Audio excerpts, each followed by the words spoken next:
Alone in the Dark is a reboot of the classic horror adventure series and follows Edward Carnby and Emily Hartwood as they arrive at the mansion of Decerto to visit Emily's uncle Jeremy and investigate the mystery surrounding him.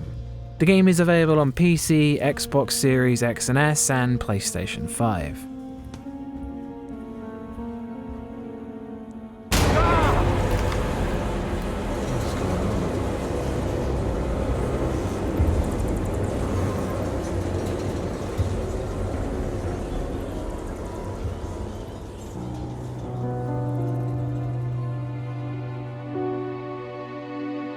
Atmosphere. There's something spooky going on at Decerto, but the game's opening reveals surprisingly little. Something is off, but the feeling as you walk through the living room, studies, kitchens, and even basements is of mystery and uncertainty. The house isn't always chilling, and in some areas it's very warm and vibrant, but the game still leaves a sour sensation that underneath this ornate facade there's something nasty.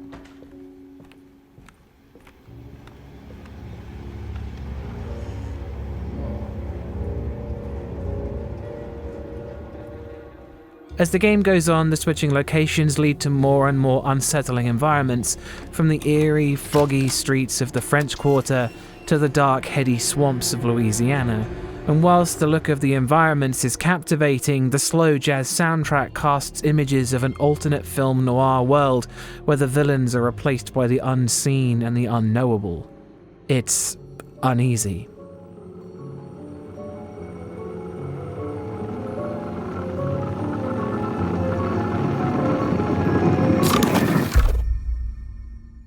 Alone in the Dark is a slow game, and even running through the house feels unnatural. Its gameplay revolves around investigation and puzzle solving, and it's at its best when its cold hand touches your back while you're trying to figure things out. When the combat comes around, it switches to a blind panic, since more than one enemy can be a struggle to tackle with limited ammunition and healing, but it's only as difficult as you are prepared for it. Not that it likes to catch you prepared. There were a few bugs in the game, especially combat-related ones where enemies would lose where you are, and that did hurt the immersion a little in places, but it's still early days for the game at the moment, and I didn't experience these enough to really call it harmful. The game's atmosphere is unique. It's a slow burn, meticulous, and its dread builds at the same pace, drawing you in bit by bit. That's one Harry Mason. Scares. The game has a few scripted events and jump scares, but they're not exactly the focus of the game, with the occasional bird cawing to make you jump, the scripted events to grab your attention. But the real horror is in the slow burn, the uncertainty building. The combat sections have the potential to be frightening. The monster designs range from the average to the bizarre and impressive, with one being a truly fascinating enemy, especially when you try to shoot at it and it point the gun at your head instead. Something that made combat more intense was the quite clunky movement, and even with a dedicated dodge button to get past enemies during a fight, it can still be a panic when you find yourself trapped in a small room with multiple foes. The sneaking can be tense as you creep past enemies, the chase sequences have the potential to be nerve-wracking that crop up now and then, but the game's scares are really down to your personal taste. Its cosmic horror roots don't scare directly, but more sneak into the back of your mind. One side of the story alone took 7 hours, and there weren't too many frightening moments in that time, but your mileage may vary. That's still one Harry Mason.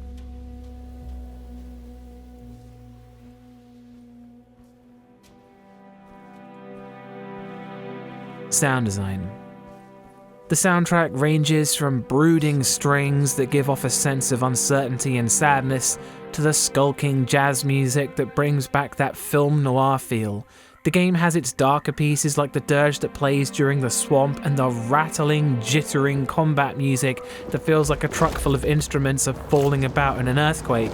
It's sinister, but it also has its moments of divinity when you look through the telescope and see the stars.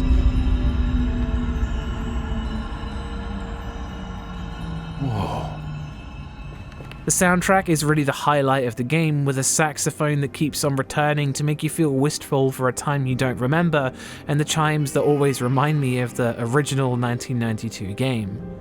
The sound effects and sound space is generally fantastic. The odd groans of the monsters were pretty unnerving, though there were some minor bugs that could be fixed in a patch. The voice acting overall was very impressive, but David Harbour, who played Carnby, felt unenthusiastic to say the least, which was a little disappointing since I was really looking forward to him being in the game. Hey Grace, you okay? Oh, she is just peachy, Detective. Are you looking forward to the Feast of St. John, Grace? I can't wait. Kids, ain't they great? What exactly are you planning for tonight? Oh, not much. We eat, we drink, we pay tribute to the wishing tree in the conservatory. The usual. Then why all the excitement? Other characters like Jeremy, Batiste, and even some who you don't see at all, with some unseen characters who read out their own diary entries, they were stellar, and it really went a long way to making the notes and scraps laying around Decerto worth reading when everything was so enthusiastically read to you. The great library was endless, beautiful, and terrible. An Akashic record for the universe inside the mind of Jeremy Hartwood, now corrupted by a story forced upon him, told by a maniacal liar, an evil conjured by science and secrecy. The sound design is pretty fantastic, with only some minor disappointments. That's 2 Harry Masons.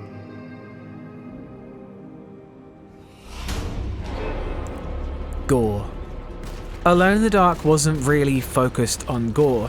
There isn't much bloodshed in the combat, with any character's clothes having bloody marks on them being the only real indicator that combat happened at all. Though in the later scenes the game does go above and beyond to make up for this, and it's quite spectacular. That's 3 Harry Masons.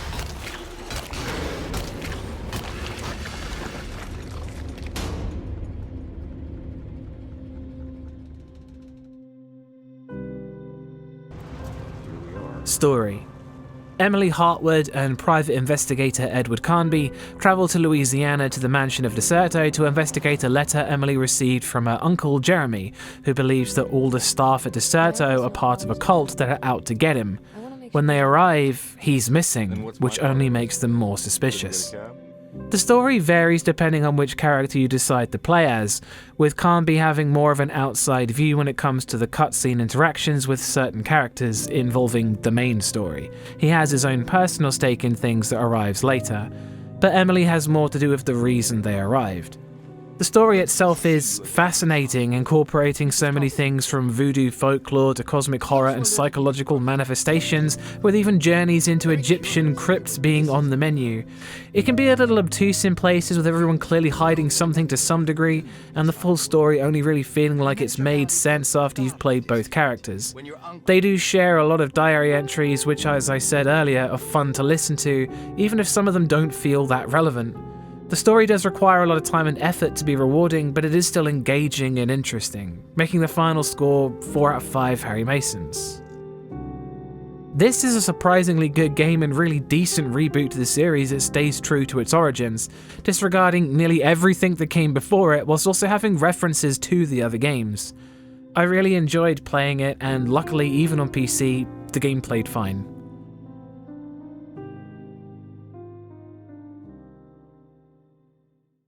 Again, I'd like to remind you, the whole thing is down to my opinion in horror games. If you don't share this opinion, then that's cool, I get it.